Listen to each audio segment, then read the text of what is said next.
دے رہا ہے.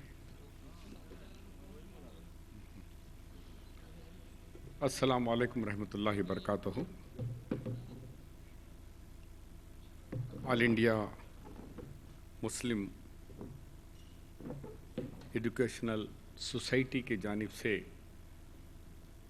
دوسری آل انڈیا کانفرنس کا صدر ہمارے سینئر کانگریس کے قائد سابق ریاستی وزیر عالی جناب آصف پاشا صاحب اور یہاں تشریف فرما ہندوستان سے آئے ہوئے ابھی تھوڑی دیر میں آئیں گے عزیز قریشی صاحب سابق گورنر، اختر الوسیع صاحب، ڈائریکٹر جنرل پولیس خدا صاحب، یزدانی صاحب، خواجہ صاحب، یونیورسٹی اردو یونیورسٹی کے ہمارے ساتھی ایم ایل سی عالی جناب فاروق حسین صاحب، اس حیدرآباد کی آن بان شان نظام خاندان کے وارث نواب شاہ احمد جاں بہادر اور اکبر نظامی صاحب، چانسلر جامعہ نظامیہ، حیدرآباد دارالعلوم حیدرآباد کے سیکریٹری عالی جناب انصاری بھائی صاحب، اور بھی اسٹیج پہ تشریف فرما بزرگوں اور یہاں آئے ہوئے اس کانفرنس کو کامیاب کرنے کے لیے آئے ہوئے میرے بھائیوں اور بہنوں. یہ کانفرنس آل انڈیا مسلم ایجوکیشنل کانفرنس ہے، اسی لیے میں بھی اس قرآن کی پہلی آیت سے شروع کرتا ہوں. جب اللہ جل جلالہ نے اس مقدس قرآن کو اس دنیا میں بھیجنے کا فیصلہ کیا تو جب غار حرا میں حضرت محمد مصطفیٰ صلی اللہ علیہ وسلم جب تشریف فرما تھے، جبرائیل علیہ السلام نے 7واں آسمان سے جو قرآن کی پہلی آیت لے کر اللہ کے رسول کے پاس آئے وہ تھی اقرأ بسمک ربک الذی، یعنی پڑھو، تعلیم، ایڈوکیشن. تو ایسی بڑی جو سب سے پہلی آیات آئی تھی وہ تعلیم سے نسبت رکھنے والی آیات تھی. آج وہ یہ کانفرنس بھی اسی نسبت سے، تعلیم کی نسبت سے اس کا آج کانفرنس بھی انعقاد عمل میں آیا ہے. میں زیادہ کچھ کہے بغیر، کیونکہ ہمارے سابقہ آل انڈیا ریڈیو اور پی اے بی کے پورے تفصیلات آپ کے سامنے رکھ چکے ہیں کہ میرا ایک بچپنے میں جب میں کالج میں تھا تو مجھے ایک تڑپ تھی کہ کیوں نہ مسلمانوں کو ریزرویشن دیا جائے. کہ ریزرویشن کی سوچ اس لیے آئی مجھے کہ جب میں انٹرمیڈیٹ میں مجھے 68% مارکس آئے، میرے دوست کو جو بیکورڈ کلاس کا تھا اس کو 61% آئے، لیکن ان کو انجینئرنگ میں داخلہ مل گیا، مجھے نہیں ملا. میں نے کہا بھائی مجھے کیوں نہیں دے رہے؟ کہے کہ تم مسلمان ہو، او سی ہو، لہٰذا آپ کو نہیں ملتا. آپ کے دوست بیکورڈ کلاس کے ہیں، ان کو کوٹے میں مل گیا.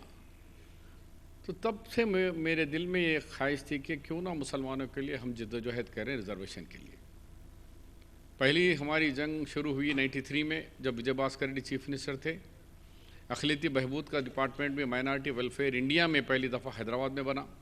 آندھرا پردیش فرسٹ اسٹیٹ ہے جہاں مائنارٹی ویلفیئر ڈپارٹمنٹ بنا.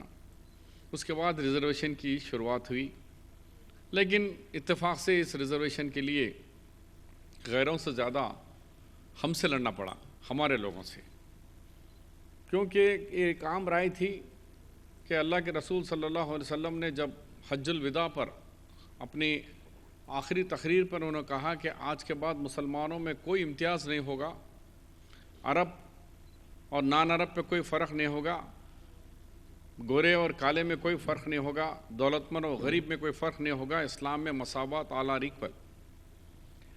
اس بحث میں آ کر لوگوں نے کہا کہ بھائی ریزرویشن ہمارے لیے جائز نہیں ہے. کچھ لوگوں کا ایسا تھا. اس کے لیے ہمیں کافی محنت کرنا پڑا. تو 93 سے ہمارا کارواں شروع ہوا. 2004 میں آنے کے بعد الحمدللہ کافی لوگوں کو یہ بات سمجھ میں آئی کہ ریزرویشن کتنی ضرورت ہے ہمیں. اس کے بعد 2004 میں کانگریس کی سرکار بنی اور مرحوم ڈاکٹر راجشیکھر ریڈی صاحب کے دور میں 56 دن میں ہم نے 5% مسلم ریزرویشن دیا. پھر اسی طریقے سے بھارتیہ جنتا پارٹی کے لوگ، کیونکہ دتاتریہ صاحب آتے تو بہت مزہ آتا تھا، میں ان کو تھوڑا ذہن صاف بھی کرتا سکتا کہ کیوں ریزرویشن کی آپ لوگ مخالفت کرتے ہو. اس کے مجھے موقع بھی ملتا تھا، کیونکہ ہم نے پرسوں نیشنل بی سی کمیشن کے سامنے بھی بات رکھی، مسلمانوں کو ریزرویشن سے کیوں کتراتے ہو. تو میں یہ کہتے ہوئے پھر میں آؤں گا کہ جب 5% ریزرویشن ہم دیے تو جسٹس سدرشن ریڈی صاحب نے کہا، 5 ججز بیٹھے، انہوں نے کہا کہ بھئی مسلمانوں کو ریزرویشن دے سکتے ہیں لیکن مذہب کے بنیاد پہ نہیں دے سکتے، ان کا پچھڑا پن پہ دے سکتے ہیں. اس میں آپ لوگ پچھڑا پن نہیں بتائے، نمبر 1. نمبر 2، سپریم کورٹ کے 13 ججز اندرا سہانی ججمنٹ میں 13 ججز جس کی قیادت جسٹس جیون ریڈی صاحب کر رہے تھے، انہوں نے یہ فیصلہ دیا کہ کہیں بھی ملک میں ریزرویشن 50% سے اونچا نہ ہونے پائے. نمبر 2 پہ آپ غلطی کریں. نمبر 3، بی سی کمیشن کی رپورٹ کے بغیر مائنارٹی کمیشن کی رپورٹ بنائے، جبکہ بی سی میں ملانا چاہ رہے تو بی سی کمیشن کا ریکمنڈیشن ہونا تھا. اس 3 بنیاد پر آپ کا یہ جیو 33 کو کالعدم قرار دے رہے ہیں. اب یہ جیو نہیں چلے گا، جو ریزرویشن آپ دیے اتنا ہی، اس کے بعد آگے ریزرویشن نہیں چل سکتا. پھر ہم نے انہیں جج صاحب سے کہا ایڈوکیٹ جنرل کے ذریعے، صاحب ہم نے بی سی کمیشن کو تو بنایا تھا 1994 میں جسٹس پٹسوامی صاحب کو، لیکن بدقسمتی میں 10 سال رہے، انہوں نے ایک پیج بھی رپورٹ نہیں دیا. سابقہ تلگو دیشم حکومت کے دور میں 6 دفعہ ایکسٹینشن ملا، عدالتوں میں تاریخ ملتی نا، تاریخ پہ تاریخ ملی لیکن فیصلہ کچھ نہیں آیا. اور انہوں نے جیسے ہی ہماری سرکار آتے ہی چھوڑ کے چلے گئے، ریزائن کر کے، کوئی ریکمنڈیشن نہیں کیا انہوں نے. تو ہم نے کہا کہ پھر 10 سال لیں گا، تو ہم تو وعدہ کر کے آئے. تو جسٹس سدرشن ریڈی نے کہا کہ ایسا کریے، میں حکومت کو 2 مہینے کی مہلت دیتا ہوں کہ 2 مہینے میں کمیشن بناؤ، اور کمیشن کو میں ڈائریکشن دے رہا ہوں کہ آپ 6 مہینے کے اندر مسلمانوں کی بیکورڈنس کے اوپر رپورٹ دو. تو وہ ایک سب سے پہلا ہمارے لیے ایک روشنی بنی جسٹس سدرشن ریڈی صاحب کا. میں آصف پاشا صاحب سے بھی گزارش کرتا ہوں کہ کبھی وقت ملے، جب جسٹس سپریم کورٹ کے جج تھے ریٹائرڈ ہوئے جسٹس سدرشن ریڈی صاحب کو بھی کبھی دھیان میں رکھ کر، اگر صحیح ایوارڈ کے مستحق ہیں تو جسٹس سدرشن ریڈی صاحب ہے، جو پہلی دفعہ مسلمانوں کو بھی ریزرویشن دے سکتے ہیں، دیا جائے، لیکن مذہب کے بنیاد پہ نہیں، ان کے پچھڑے پن پہ، سوشلی، ایڈوکیشنلی، اکنامکلی بیکورڈ پہ دیا جائے. یہ ان کا پہلا ججمنٹ تھا، اس کے لیے وہ قابل مبارکباد بھی. جہاں بھی ہے میں ان کو سلام کرتا ہوں تمام آپ سب کے جانب سے کہ انہوں نے بہترین ججمنٹ دیا. جبکہ ہمارے کئی مسلم ججز بھی تھے، لیکن پتہ نہیں کیا ڈرے، وہ لوگوں نے کبھی فیور میں نہیں کیا، لیکن جسٹس سدرشن ریڈی صاحب نے ایک سینہ ٹھوک کر ہمارے فیور میں ججمنٹ دیے. پھر ہم نے بی سی کمیشن بنائے، ان سے 6 مہینے میں رپورٹ لیے جسٹس دلاور سبرامنیم سے. اور 4-5 منٹ لے سکتے ہو ناصف پاشا صاحب؟ تو کمیشن بنائے. پھر ہم نے کمیشن کے ساتھ 5 کو 4% بنائے گئے.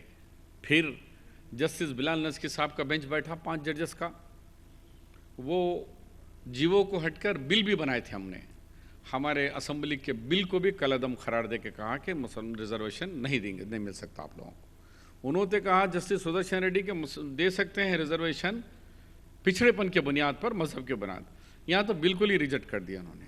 ہم سپریم کورٹ گئے، وہاں کہا کہ ٹھیک ہے، جو ریزرویشن دے دیے وہاں تک چلاؤ، آگے نہیں بڑھنا تم لوگ. جو بچوں کو مل گیا، جو نوکریاں مل گئے، آگے نہیں. پھر ہم نے پی ایس کرشنن کمیشن کو بنایا، ان کو ایڈوائزر. ان سے رپورٹ مانگ کر کہا کہ مسلمانوں میں پچھڑا پن لگائے. تو کیسے؟ پتھر پھوڑنے والا مسلمان، ترکا کاشوڑو، مداری، فقیر، دھوبی، حجام، خصاب، لبے، اس طریقے سے ریچھوں کو کھلانے والے، سانپوں کو کھلانے والے، تو مختلف 14 طبقات کو ریکگنائز کرے. اس میں شیخ کو بھی ہم نے ریکگنائز کیا، دے کر